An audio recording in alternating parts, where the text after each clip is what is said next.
नमस्कार दोस्तों, स्वागत है आपका एग्जाम वॉरियर के ऑनलाइन स्टडी प्लेटफॉर्म पर। तो आज हम मॉक टेस्ट नंबर 6 करने वाले हैं। जिन्होंने प्रीवियस मॉक टेस्ट नहीं देखे हैं, डिस्क्रिप्शन में मैं लिंक दे दूंगा, आप वहां से उन्हें ज़रूर चेक करें। ये हिमाचल प्रदेश पुलिस कांस्टेबल के एग्जाम के लिए काफ़ी हेल्पफुल रहने वाले हैं। तो आज मैंने रीजनिंग और मैथ के क्वेश्चन इंक्लूड किए हैं। इससे आपको पता चलेगा आपकी तैयारी कैसी है या फिर आपको कितना और पढ़ना होगा। तो चलिए सबसे पहला क्वेश्चन लेते हैं, जो कि है एज वेस्ट। अब यहाँ क्वेश्चन कहा गया है, समीना और सुहाना की आयु का अनुपात 7:3 है और 6 वर्ष बाद इनकी आयु का अनुपात 5:3 होगा। तो इनकी आयु में कितना अंतर है? तो इस क्वेश्चन को सीधे हम यहाँ पर करेंगे।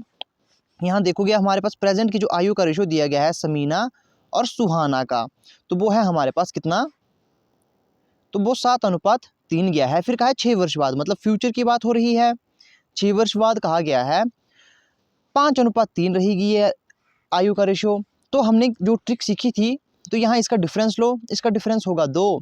फिर क्रॉस मल्टीप्लिकेशन करना, इसको इससे गुणा करो, ये आ जाएगा आपके पास 7 21 और 3 5 15। तो 21 में जब आप 15 माइनस करोगे तो कितना आएगा?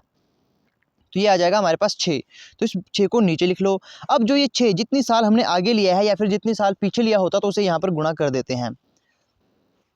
तो 6 से 6 गया, 1 बचता है, 2 एकम 2। तो 1 रेशो बराबर है 2 के बराबर। तो 7 रेशो किसके बराबर है? 14 के बराबर। 3 रेशो किसके बराबर है? ये हो जाएगा 6 के बराबर। क्योंकि देखो इसमें ये 1 रेशो हमारे पास 2 निकल कर आया है। तो 7 किसके बराबर होगा? तो ये 14 के बराबर होगा। 7 दूनी 14 होता है ना। जब 1 रेशो 2 है तो 7 रेशो कितना होगा? तो 2 का गुणा कर लो, यहाँ पर भी 3 का गुणा कर लो। तो बस यहाँ पर हमारा जो डिफरेंस निकल कर आएगा, ये इसका डिफरेंस है। एक की आयु हमारे पास 14 निकल कर आई, एक की आई 6 वर्ष निकल कर आई। इनकी आयु में कितने का अंतर है? कितने का अंतर है? तो यहाँ पर हम देखेंगे, यहाँ पर कितने का? 8 वर्ष का अंतर है। अब हमने यहाँ से क्यों नहीं लिया? क्योंकि यहाँ आप देख सकते हो, यहाँ पर भी इसकी आयु का अनुपात 3 था, यहाँ भी 3 था। तो हम दिखती बात है यहाँ पर इसका आंसर सही नहीं आता है। तो इसलिए हमने पहला वाला रेशो लिया, क्योंकि प्रेजेंट का ही तो हमने लेना था। जो ट्रिक, जिसको मैंने ये ट्रिक बताई थी, जिसने मेरी वो क्लास देखी होगी, वो इस बात को समझ गया होगा कि सेकंड वाला हमने क्यों नहीं लिया। क्योंकि ये तो यहाँ पर भी सेम था, यहाँ भी सेम था, इसीलिए हमने प्रेजेंट से ही लेना बेहतर समझा। तो प्रेजेंट का वैसे लेते हैं। तो प्रेजेंट का लिया हमने, तो यहाँ पर हमारे पास एक की एज आई थी 14, एक की 6 आई। तो इनकी आयु का अंतर पूछा था, तो ये कितना आया? 8 वर्ष अंतर इसका आया। अब नेक्स्ट क्वेश्चन लेते हैं। अब देखो, एक बात मैं आपको बताना चाहता हूँ कि क्वेश्चन कई बार बहुत डिफिकल्ट और लेंथी लगता है, लेकिन वो क्वेश्चन लेंथी होता ही नहीं है। ये मैं क्यों बोल रहा हूँ, आप इस क्वेश्चन को देख के समझ जाओगे। यहाँ पर कहा गया है कि एक गाय को 760 रुपये में बेचने से उतना लाभ होता है जितना 540 रुपये में बेचने से हानि होती है। तो उसका क्रय मूल्य क्या है? अब बच्चे जिनको ये क्वेश्चन करने का तरीका मालूम नहीं है, वो लगाएंगे फॉर्मूला। अब जो मेरी वीडियो देख के जाएगा उसे मालूम होगा इस क्वेश्चन को कैसे करते हैं। जब भी आपके पास ऐसा क्वेश्चन दिया जाए कि एक गाय है या एक वस्तु है, उसे 760 रुपये बेचने पर उतना ही लाभ होता जितना उसे 540 में बेचने पर होता, हमेशा क्या करना है? 760 में जमा कर दो 540/2। तो इससे आपका क्या निकल कर आता है? सिर्फ क्रय मूल्य निकल कर आता है। अगर यहाँ पर क्रय मूल्य की जगह लाभ या हानि पूछा होता तो ऐसा नहीं होता। अगर क्रय मूल्य पूछा गया तो ऐसा कर लो।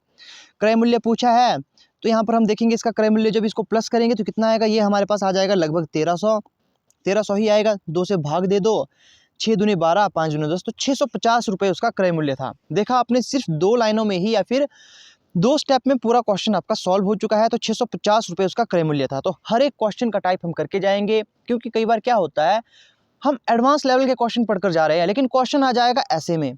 अब हमें मालूम ही नहीं होता कि इसे करते कैसे हैं। तो इस बार हम यहाँ पर नहीं फंसेंगे, इस बार हम हर टाइप के क्वेश्चन सॉल्व करते जाएंगे। तो ये था आपका आंसर। आप समझ गए होंगे कि ऐसे क्वेश्चन भी पूछे जा सकते हैं, ये भी काफ़ी इंपॉर्टेंट रहते हैं। अब नेक्स्ट टाइप की क्वेश्चन की बात करते हैं। ये है आपका ब्लड रिलेशन बेस्ड आपके क्वेश्चन। अब इसमें मैंने आपको, जिसने मेरी वीडियो देखी होगी, ट्री बनाना होता है। जैसे यहाँ पर एक व्यक्ति ने कहा कि किसी व्यक्ति की तरफ संकेत करते हुए एक महिला ने कहा, ठीक है, महिला ने कहा कि उसकी पत्नी, ये वो व्यक्ति रहा। अब पत्नी उसकी सीध में ही आएगी, उसकी पत्नी है ना, ये व्यक्ति की पत्नी, पत्नी मेरी माँ की। अब देखो, इस पत्नी जो महिला है उसकी माँ की इकलौती पुत्री है, मतलब ये इसकी, बोलने का मतलब इसकी माँ की एक इकलौती पुत्री है और वो वही महिला है। यहाँ पर फिर से देखेंगे क्वेश्चन को, यहाँ पर मैं आपको समझा देता हूँ। यहाँ कहा गया है कि किसी व्यक्ति की तरफ संकेत करते हुए, ये मान लो वो महिला थी, इसने संकेत किया किसी व्यक्ति की तरफ, उसने कहा कि उसकी पत्नी, मतलब इस व्यक्ति की पत्नी मेरी माँ की, जो इसकी माँ है, मेरी माँ की इकलौती पुत्री है। अब उसकी माँ की इकलौती पुत्री मतलब वो स्वयं हुई, तो ये महिला यहाँ पर स्वयं खुद अपनी बात कर रही है। तो उस व्यक्ति के साथ इसका क्या रिश्ता है? तो यहाँ हम देख सकते हैं ये इसकी पत्नी है, तो यहाँ पर पत्नी का ऑप्शन ठीक हो जाएगा। अब जिसको ये ब्लड रिलेशन बेस्ड क्वेश्चन नहीं आते, डिस्क्रिप्शन में चेक करें या फिर मेरी प्लेलिस्ट पर जाइए, वहाँ पर आपको ब्लड रिलेशन बेस्ड क्वेश्चन मिलेंगे जो कि आपको रीजनिंग की प्लेलिस्ट में मिलेंगे। 29 क्लासें लगभग रीजनिंग की है, 29 से ज़्यादा है, लेकिन कुछ क्लासेस मैंने इंक्लूड नहीं की है, तो आपको वो वीडियोज़ में सर्च करनी होगी। 29 क्लासेस मैंने आपको रीजनिंग में वैसे एक प्लेलिस्ट बनाकर रखी हुई है, वहाँ आप चेक कर सकते हो। कम से कम 3 से 4 क्लासेस मैंने ब्लड बेस्ड की लगाई हुई है, ब्लड रिलेशनशिप क्वेश्चंस की, तो आप वहाँ से उन क्वेश्चन को कर सकते हो।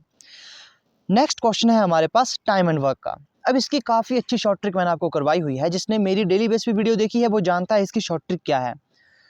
अब हम बाकी फॉर्मूलों की तरह नहीं करेंगे, क्योंकि पुलिस में इतना टाइम तो होता नहीं कि हर एक क्वेश्चन को फॉर्मूले से करे, इतना टाइम नहीं होता, ये आप जानते हो। अब देखो यहाँ पर ए किसी कार्य को 18 दिन में करता है, बी उसी कार्य को ए के द्वारा लिए गए समय के आधे समय पर करता है। इसका आधा कितना होगा? 9 होगा इसका आधा, ये हम मान चुके। तो बी इसका आधा मतलब 9 दिन लेता है। तो दोनों मिलकर एक दिन में उस कार्य के कितने भाग को पूरा करेंगे? यहाँ पर क्वेश्चन में हल्का सा ट्विस्ट है। बच्चे क्या करेंगे, पहले इसका आंसर लेते हैं, दोनों मिलकर उस कार्य को कितने दिन में पूरा कर लेंगे। तो आप जानते हो, जिसने मेरी वीडियो देखी होगी, हम इसका एलसीएम लेते हैं। एक ऐसी संख्या जिसे 18 भी काटे 9 भी काटे, सबसे नज़दीकी संख्या वो तो खुद 18 ही है ना, क्योंकि 18 से 18 कटता है, 9 से भी 18 कटता है। अब 18 से 18 को भाग देंगे तो 1 बचता है, 9 से जब 18 को भाग देंगे तो 2 बचता है। तो ये आप ऐसे मानकर चलो कि 8 हमने 8 कुर्सी बनानी है ना।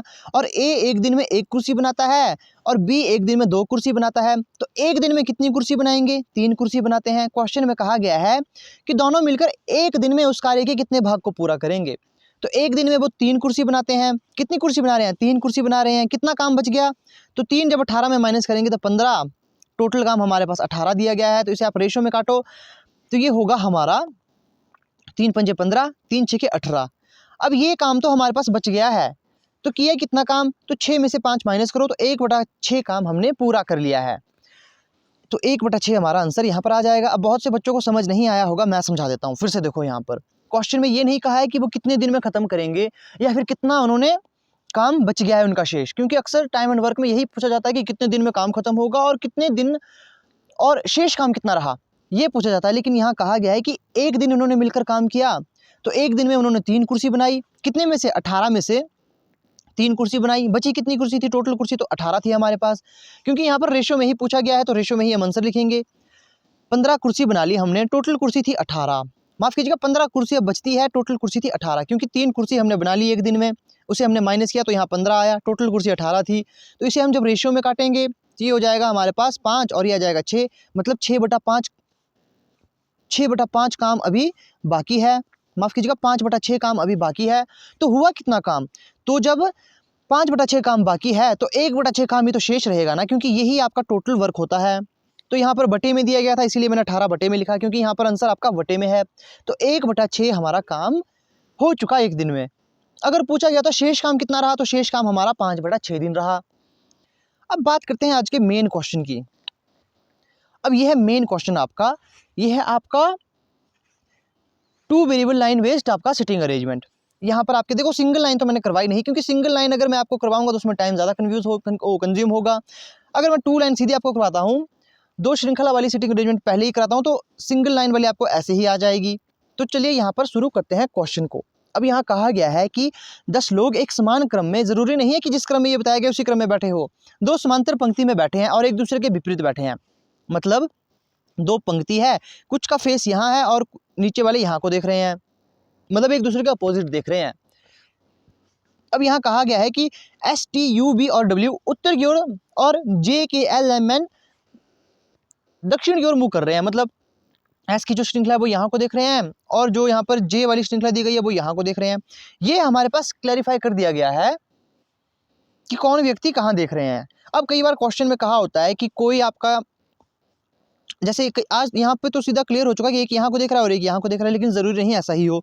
कई बार क्या होता है कि ये वाले व्यक्ति नीचे देख रहे होते हैं और ये ऊपर देख रहे होते हैं, एक दूसरे के विपरीत होते हैं। कई बार दोनों एक दूसरे के सीध में देख रहे होते हैं, कई बार दोनों एक दूसरे के नीचे की ओर देख रहे होते हैं। तो ऐसे भी कई बार पूछे जा चुके हैं। ठीक है, तो ये आपको पता लग चुका होगा। अब यहाँ पर क्वेश्चन कैसे करते हैं, मैं हर बार आपको कहता हूँ, क्वेश्चन करने का तरीका सबसे यूनिक है आपका। क्या? 2 पॉसिबिलिटीज़ मानकर चलनी है। अब 2 लाइन हमारे पास है, 2 वेरिएबल वाला ये है, तो 2 लाइन बना लो यहाँ पर और 2 यहाँ बना लो। ये देख रहे हैं आपके नीचे की ओर, है ना, ये आप यहाँ की ओर देख रहे हैं और ये देख रहे हैं उत्तर की ओर। कितने व्यक्ति हैं एक जगह, तो 1 2 3 4 5, तो 5 व्यक्ति आएंगे। मतलब पहला व्यक्ति यहाँ लेता हूँ मैं, 1 2 3 4 5, तो यहाँ भी इसकी सीध में ही लेंगे, 1 2 3 4 5, यहाँ भी 1 1 2 2 3 3 4 4 5 और 5। ये देख रहे हैं नीचे की ओर, ये देख रहे हैं ऊपर की ओर। बस ये आपको मैंने मार्क लगा लिया यहाँ पर ताकि आप कंफ्यूज ना हो। ये देख रहे हैं ऊपर की ओर। अब यहाँ देखिएगा, पहले यहाँ पर लिखा क्या गया है, यहाँ कहा है कि एस और वी के बीच में 2 लोग बैठे हैं। एस और वी के बीच में 2 लोग बैठे हैं। अब जैसे मान लो, अब हमें पता नहीं एस और वी कहाँ आएगा, तो यहाँ पर कहा है कि एस एक छोर पर बैठा है। एस कहाँ पर बैठा है, एक छोर पर बैठा है। ठीक है, ये हमें पता लग चुका। छोर क्या मतलब होता है, छोर का मतलब होता है एंडिंग पॉइंट पर। ठीक है, छोर का मतलब क्या होता है, एंडिंग पॉइंट पर। तो यहाँ पर मैं कलर चेंज करता हूँ जिससे हमारे यहाँ पर हम ज़्यादा कंफ्यूज नहीं होंगे। तो अब देखो एस यहाँ पर छोर में बैठा, तो हो सकता है एस यहाँ भी आए, हो सकता है एस हमारा यहाँ भी आए। तो एक कंडीशन में मानते हैं हम एस को, यहाँ पर एस यहाँ पर है। कहा गया है कि एस और वी के बीच में 2 लोग बैठे हैं। कितने लोग बैठे हैं एस और वी के बीच में, एस और वी के बीच में 2 लोग बैठे हैं। तो मतलब 1 2 यहाँ पर हमारा वी आएगा। अब दूसरी कंडीशन में हम ये मानकर चलेंगे एस हमारा यहाँ बैठा है, क्योंकि यहाँ पर 2 पॉसिबिलिटी बन रही थी, तो हमेशा अपने 2 पॉसिबिलिटीज मानकर ही चलना है। तो यहाँ पर भी 2 व्यक्ति छोड़कर वी यहाँ आएगा। ठीक है, हो चुका। अब यहाँ कहा गया है एल और एल वी के विपरीत नहीं बैठा है, मतलब जो एल है वो यहाँ तो कभी नहीं आएगा। ठीक है, मान लिया हमने। डब्ल्यू टी के दाएं से दूसरे स्थान पर है। जो डब्ल्यू है डब्ल्यू टी के दाएं से दूसरे स्थान पर है। ठीक है, ये भी हमने मान लिया। जो डब्ल्यू है वो टी के दाएं दूसरे स्थान पर। अब मान लो जैसे टी हमारा अगर यहाँ आएगा, अब टी यहाँ आएगा, ये देख रहे हैं उत्तर की ओर, तो इसका दाईं ओर हमारा ये आएगा, तो टी यहाँ नहीं आ सकता। दाईं ओर कितने में, दाईं ओर दूसरे स्थान पर बैठा है। तो टी अगर यहाँ आएगा, टी अगर यहाँ आएगा तो दाईं ओर दूसरे स्थान पर, दायां ओर हमारा ये होगा। तो पहला दूसरा यहाँ पर डब्ल्यू आ रहा है, तो यहाँ हम डब्ल्यू को बिठा लेंगे। अब दूसरी कंडीशन में भी हम यही देखते हैं, क्योंकि यहाँ पर हमें सीधी सी बात पता है कि S T U V W एक जगह बैठे हैं, नीचे बैठे हैं, तो आसानी से हमने इसे यहाँ पर सेट कर लिया। अब यहाँ पर देखेंगे, यहाँ भी हम ऐसे ही बिठाएंगे कि जो डब्ल्यू है वो टी के दाएं दूसरे स्थान पर है, दाएं दूसरे पर है। तो टी को अगर हम यहाँ मानकर चलेंगे दाएं दूसरे पर, तो यहाँ पर एस बैठा हुआ है, तो टी की एक ही जगह बच रही है यहाँ पर दाएं दूसरे का, मतलब एक दूसरा यहाँ पर, यहाँ आ जाएगा डब्ल्यू। ठीक है, बिठा लिया हमने। अब एक व्यक्ति यहाँ बच रहा है, वो कौन है, क्योंकि नीचे वाली श्रृंखला में ये लोग हैं जो उत्तर की ओर देख रहे हैं, तो यहाँ पर एक बचता है यू, तो यहाँ पर यू लिख लो। यहाँ जो बचा वहाँ यू आएगा और यहाँ पर भी यू आएगा। पहली कंडीशन हमारी सेट हो चुकी है। वो ऊपर वाले व्यक्ति बिठाने हैं जो दक्षिण की ओर देख रहे हैं। यहाँ कहा है कि वी के तत्काल पड़ोसी के का सामना करता है। अब देखो यही बात होती है, हिंदी में जब क्वेश्चन आता है तो उसमें ट्रांसलेशन में कहीं ना कहीं गलती होती है। तो इसी लाइन को हम यहाँ पर पढ़ेंगे। यहाँ लिखा है कि इमीडिएट नेबर ऑफ वी फेसिस के, जो वी का इमीडिएट नेबर होगा, मतलब इमीडिएट नेबर इसके ये है, ये 2 पड़ोसी है इसके, ये के आएगा, या मतलब या तो यहाँ पर के आएगा या तो यहाँ पर के आएगा। ठीक है, ये हमारे पास एक बात कही गई है, हमें पता नहीं के कहाँ आएगा, छोड़ दो इसे। अब यहाँ कहा है कि के और एम के बीच 2 लोग बैठते हैं, के और एम के बीच 2 लोग बैठते हैं। अब देखो के या तो यहाँ आएगा या तो यहाँ आएगा। अब कहा है कि के और एम के बीच में 2 लोग बैठते हैं। इस साइड बैठ पाएंगे क्या लोग, इस साइड, हाँ, अगर वो इस तरफ को गिना जाए, इस तरफ को काउंटिंग हो, तो 1 2 लोग बैठ रहे हैं।